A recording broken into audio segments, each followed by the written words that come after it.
আসসালামু আলাইকুম। রমজান ভাই কেমন আছেন? আলহামদুলিল্লাহ ভালো আছেন? জি, জি। আচ্ছা, রমজান ভাইয়ের বাসা হচ্ছে কুমিল্লা থেকে আসছেন। ভাইয়ের এই যে আপনার সাথে আমাদের যে ৩০০ টাকার স্ট্যাম্পে এগ্রিমেন্ট, তারপরে এখানে টিকেট এবং বিএমইটি কার্ড, এটা আপনার পাসপোর্ট হাতে রাখেন। আপনার সাথে কিছু কথা বলি। আপনি তো শিল্পী মানুষ না? জি। আচ্ছা, ফার্স্টেই আসি, আমাদের সম্পর্কে একটু বলেন। আমি সর্বপ্রথম আপনাদের সাথে পরিচিত হয়েছি ফেসবুকের মাধ্যমে। আচ্ছা, তো ফেসবুকে একটা ভিডিও দেখি, তো আর আপনাদের যে মানে ভিডিওর যে আপনাদের মূল কথাগুলো ছিল ওইটা শুনে আমার কাছে ভালো লাগছে। ভালো লাগার পরে আমি চিন্তা করি যে এই বিষয়ে আমি যেতে পারি।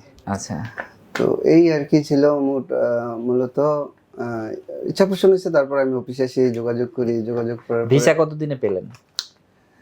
ভিসা আপনারা বলছেন যে ৩ মাসে পাবো, তো মোটামুটি হয়তো আপনাদের যে অফিসের ক্যাটাগরি ওই হিসাবে ঠিকই আছে। টাইম ৬ মাস লাগছে, কিন্তু এই ৩ মাসের মধ্যেই পেয়েছি। মানে ওইভাবে যদি ধরা হয়, আচ্ছা, যেমন আপনি বলছিলেন যে ৩ মাসই দিয়ে দিবেন, তো আমাদের ৩ মাস পরে বা ২ মাসের পর ২ মাস ১৫ দিন পর আমার ফাইলটা খালি মানে হয়েছিল, অ্যাপ্রুভ হয়েছে। অ্যাপ্রুভ হয়েছে। পরে এই যে এমবাসিতে সময় লাগছে পরে বেশি। এমবাসিতে ওইখানে মোট আর কি আচ্ছা। ৪.৫ মাসের মধ্যে। আচ্ছা, সব মিলাই আমরা তো কুমিল্লার অনেক ভাইকে পাঠিয়েছি, তো কুমিল্লার আমি মানুষ দেখছি। বিশ্বাস করবে আমাদের?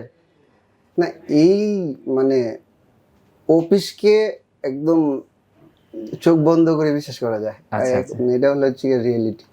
আর অফিসে একটু ঝামেলা হয়েই থাকে, মানে আচ্ছা। হয়তো ওই যে যেমন অনেকেই তো সিস্টেমে অনেক সময় দেখা আমাদের যাচ্ছে এখানে কথা কাজে একটু এদিক সেদিক হচ্ছে। আমাদের এখানে কি ধরনের পাননি বলেন, আমি একটু পাইনি সময় বলতে ছাড়া, যেমন সময় তো কম বেশি একটু না, হয়ে যায়। সময়টা আমি মেনে নিছি। আর আমি বুঝতে পারছি, যেমন আমি আগেও বিদেশে ছিলাম, সেই ক্ষেত্রে আমি জানি যে একটা অফিসে গেলে তাদের একটা মানে অফিসের যে কি জানি কয় ক্যাটাগরি থাকে, কিংবা কখন কোন দেশে আসবে ছিলেন আগে? আমি আগে ছিলাম কুয়েতে। কুয়েতে। আচ্ছা, সেই কুয়েত যাওয়ার এই অফিস, এই দুই অফিসের মধ্যে একটু ডিফারেন্স করেন যে ভালো কারা? কুয়েতে যখন ছিলাম তখন আমার বাবা ছিল, উনি ডিল করছে উনি ওখান ডিল থেকে। করছে, আচ্ছা, আচ্ছা। সেই ক্ষেত্রে আমার মানে ওখানে কোনো আচ্ছা, আপনি তো শিল্পী মানুষ, গান শোনাবেন আমাদের একটা? আসলে আমি শিল্পীদের সাথে কাজ করি। আচ্ছা, আচ্ছা। মূলত পেট বাজাই, তারপরেও মোটামুটি সব মোটামুটি গানও আচ্ছা, দুই একটা লাইন আমাদের শোনান, আমরা একটু শুনি।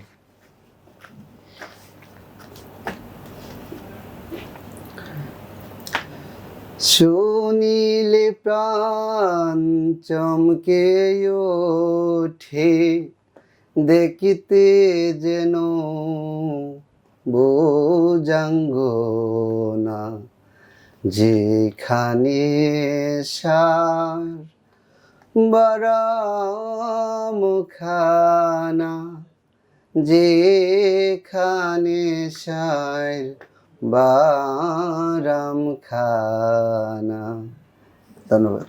ওকে, থ্যাংক ইউ ভাই। আসলে গান তো মিউজিক ছাড়া হয় না। মিউজিক স্যার হয় না, তারপরে এইটা একটা লালন সিজের গান গাইছি। তারপরে আমার আগে বলা উচিত ছিল, লালন সিজের নাম নেওয়া হয়নি। তো আচ্ছা, সমস্যা নাই।